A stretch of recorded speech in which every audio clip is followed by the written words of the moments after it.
Pregnancy की जो पहली तिमाही होती है उसमें गर्भपात यानी एबॉर्शन या मिसकैरेज होने का खतरा सबसे ज़्यादा रहता है।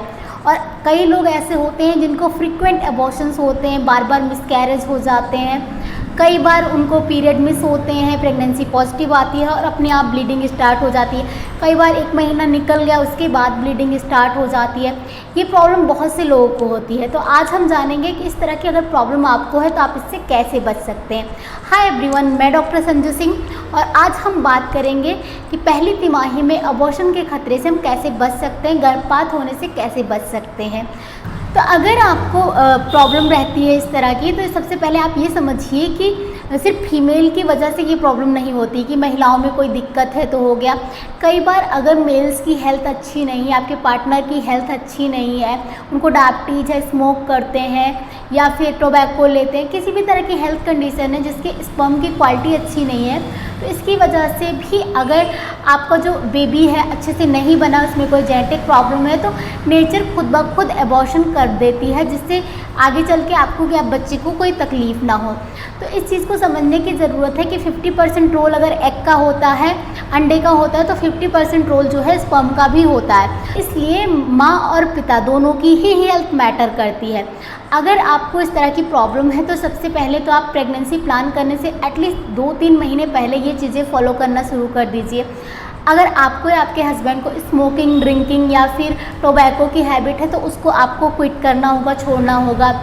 दूसरा, अगर किसी भी तरह की डायबिटीज़ की कंडीशन है, चाहे आपको है, आपके पार्टनर को है, तो उसको कंट्रोल करना है मेडिसिन लेके, एक्सरसाइज करके, डाइट फोकस करके।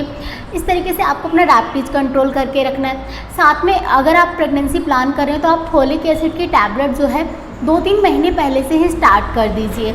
इसके अलावा अगर आपको थायराइड के इशू हैं, आपको पीसीओडी के इशू हैं, तो उसको आप चेक करवाइए, उसकी मेडिसिन प्रॉपर आप लीजिए।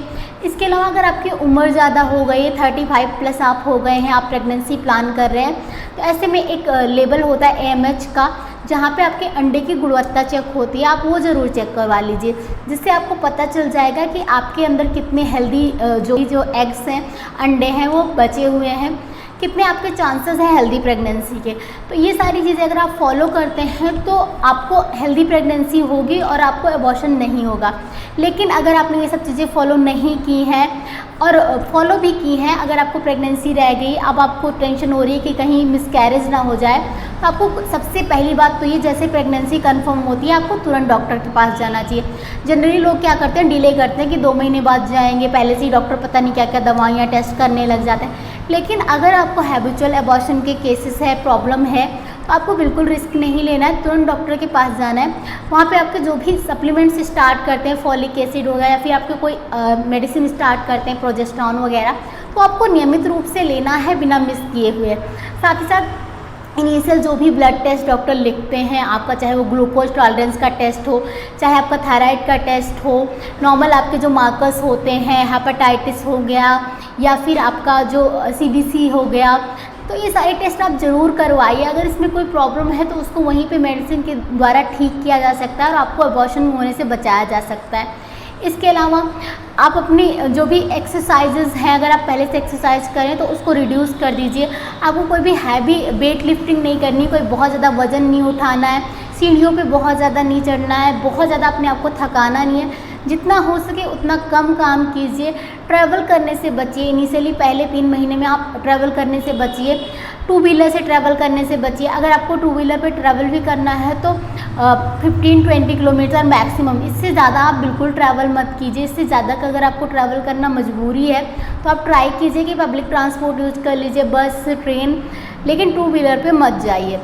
इसके अलावा आपके अल्ट्रासाउंड ज़रूर करवा लीजिए, जिससे पता चल जाए आपका बेबी जो है यूट्रस में ही फॉर्म हुआ है, कहीं ट्यूब में तो नहीं बना, एक्टोपिक प्रेगनेंसी तो नहीं है, इस सब तरह के कोई रिस्क ना रहे, आपके बच्चे की हार्ट बीट बन गई है या नहीं। इससे आप काफ़ी काम हो सकते हैं और अगर कोई दिक्कत आ रही है तो आप उसके हिसाब से मेडिसिन भी ले सकते हैं। इसके अलावा एक और चीज़ का ध्यान रखना, अगर आपको थोड़ी सी भी स्पॉटिंग स्टार्ट होती है, थोड़ा सा भी ब्लड आने लग जाए या इस तरह के कोई भी इशू होते हैं, तो आप वेट मत कीजिए, तुरंत इमरजेंसी में डॉक्टर को दिखाइए। वहाँ पे अगर तुरंत दिखा लेते हैं तो चांसेस रहते हैं कि आपको कुछ हार्मोन्स, कुछ दवाइयाँ दे के आपकी प्रेगनेंसी को बचाया जा सकता है। अगर आपकी प्रेगनेंसी हेल्दी होगी, अच्छी होगी, तो वो बच जाएगी। फिजिकल रिलेशन से भी बचना चाहिए। स्टार्टिंग के 3 महीने में आपको बिल्कुल अवॉइड करना चाहिए, स्पेशली अगर आपको हैबिचुअल एबॉर्शन, बार बार गर्भपात होने का प्रॉब्लम रहता है, तो आपको बिल्कुल भी फिजिकल रिलेशन नहीं बनाना चाहिए।